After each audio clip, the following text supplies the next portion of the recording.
Hello and welcome back to Friday Minis. Encryption.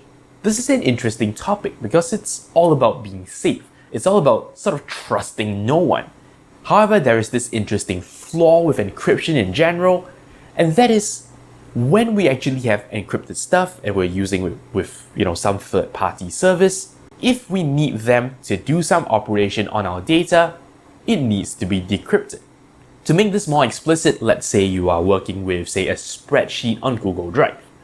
Now, I'm certain that when Google stores this information, they have taken, appropriate measures, hopefully encryption, to protect your information. But what about during the time you're actually working with it? What if you're keying in sensitive data, say your customer information? What Google Drive needs to do is it needs to decrypt that spreadsheet before it can actually insert the information that you've provided into the spreadsheet itself and then re-encrypt it for storage. What this means is there is this time in which your data is in the clear. It's decrypted, and of course what this means is that that service can see your information. Now, I'm not saying that Google Drive is stealing your information. What I'm saying is that there is the possibility of a third party having access to your information, and that's never a comforting thought. At the end of the day, what this represents is that we have to trust someone. And, in the world of cybersecurity, the less people we trust, the better. You'll have to trust them that while they will see your plain text, they're not going to do anything malicious. So, is there any situation in which we can basically not have this trust and yet have this whole thing work? As it turns out, there is this interesting new technology called homomorphic encryption. Here's the idea. Of course, you know that when you have some information, you encrypt it, it turns into this scrambled mess. Theoretically, this scrambled mess is difficult for anyone to understand or change until you decrypt it when it goes back to plain text.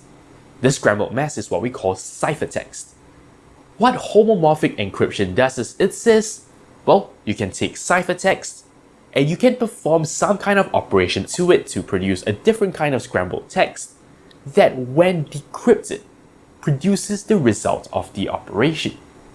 This is super interesting because essentially what your third party can now do is it can take your ciphertext which it does not understand and it can do whatever magic you want it to do.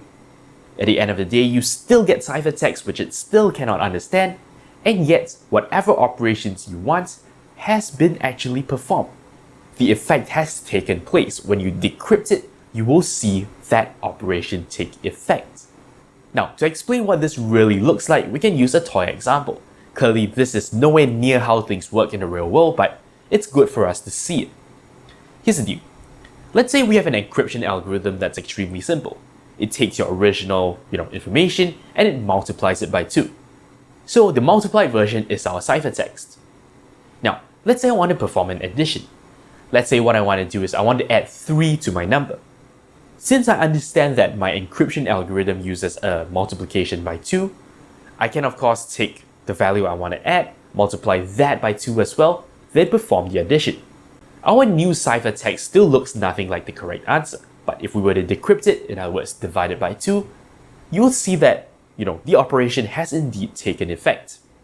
Now again, this is very much of a toy example, but hopefully it shows you that we can indeed do operations on our ciphertext. And if things were actually set up correctly, you will see the appropriate result.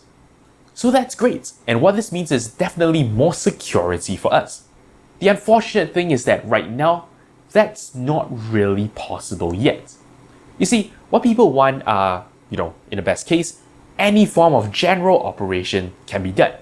That is, I give you arbitrary ciphertext, and you can perform arbitrary operations on it. I can even write programs on it to manipulate the data, without ever actually seeing the data itself. That is extremely difficult, and that is extremely slow. Sometimes certain operations, even if you're just changing a tiny part, involves changing and accessing the entire ciphertext, so it's nowhere near practical just yet. However, if and when homomorphic encryption becomes something big, that's a great step forward to protecting our security, protecting our privacy.